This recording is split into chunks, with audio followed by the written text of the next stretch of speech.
8월 12일 목요일 아침 말씀 묵상 시간입니다. 가정교회 전도 세 번째 시간, 열린문교회 VIP 전도 이렇게 하고 있습니다 라고 하는 제목으로 묵상해 보겠습니다. 사도행전 5장 14절입니다. 믿는 사람들이 더욱 늘어나면서 주님께로 나아오니 남녀 신도들이 큰 무리를 이루었다.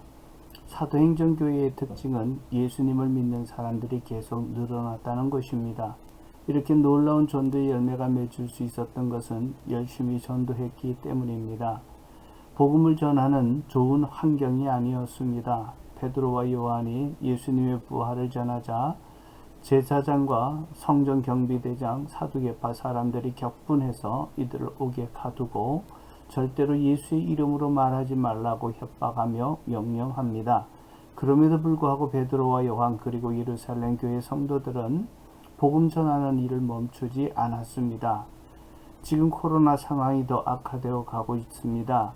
복음 전도의 열정을 떨어뜨릴 수는 없습니다.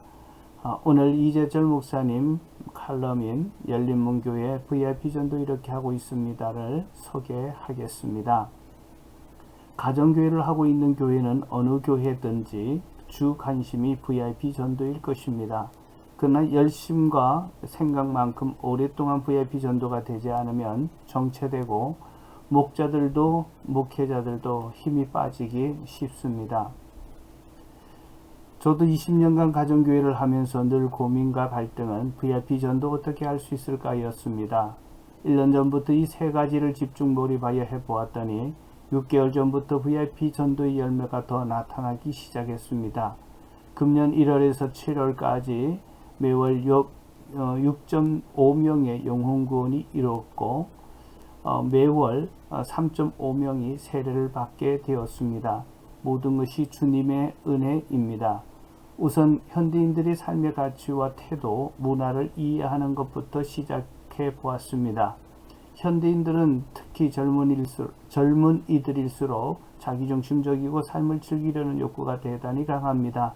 자기 희생을 싫어하고 자신의 삶을 간섭받는 것도 동시에 남의 삶을 관여하는 것도 매우 불편해하는 세대입니다.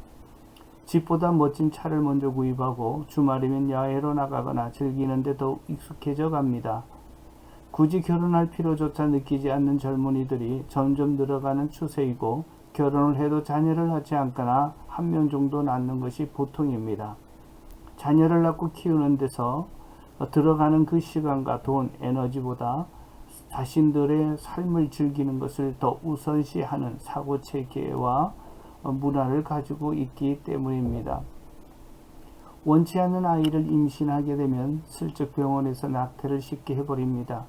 크리스찬들은 안 믿는 분들보다는 조금 낫지만 그 배우자나 부모님들조차도 병원에 가서 치유라고 쉽게 권할 정도입니다.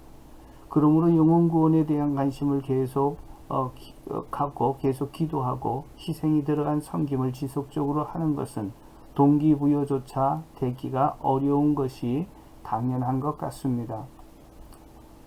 이런 자기중심적이고 자신의 삶을 즐기기를 좋아하고 자기 희생을 꺼리는 현대인들에게 목회자가 아무리 VIP 전도하라고 강요하고 전도해야 된다고 열을 올려도 설교해도 그때뿐일 수밖에 없고 또 하는 신용은 소수가 하겠지만 결국 공허한 메아리로 돌아올 뿐입니다. 자, 이럴 때 목회자에게 가장 중요한 것은 먼저 현대인의 이 가치체계와 문화를 이해하고 역발상과 실제 VIP 전도를 하여 영혼구원의 맛을 보도록 해주는 것이었습니다. 요즘 도시문화권에 사는 신혼부부가 대부분 맞벌이고 엄청나게 드는 자녀 양육비로 인해 자연히 짐이 되는 자녀를 안 가지려고 하거나 한 명만 가지려고 합니다. 충분히 이해가 됩니다. 그럼에도 이런 문화권과 가치 체계를 가진 젊은이들에게 아이를 한 명을 넘어 두셋을 낳아 키우는 길은 무엇일까요? 그 첫 아이를 낳아 키우다 보면 전에 생각하지 못한 아이가 너무 사랑스럽게 예쁘고 귀여운 그 기쁨을 경험함으로써 여보 우리 하나 더 낳자 해서 둘째 셋째를 원해서 갖게 됩니다. 우리 목회자는 신약 가정교회 공동체가 이런 새 생명을 낳고 사랑하며 키우는 그 기쁨을 맛보게 해주는 것과 교회 전체 분위기를 자연스럽게 만들어주는 것이 무엇보다도 중요한 것 같습니다. 아멘.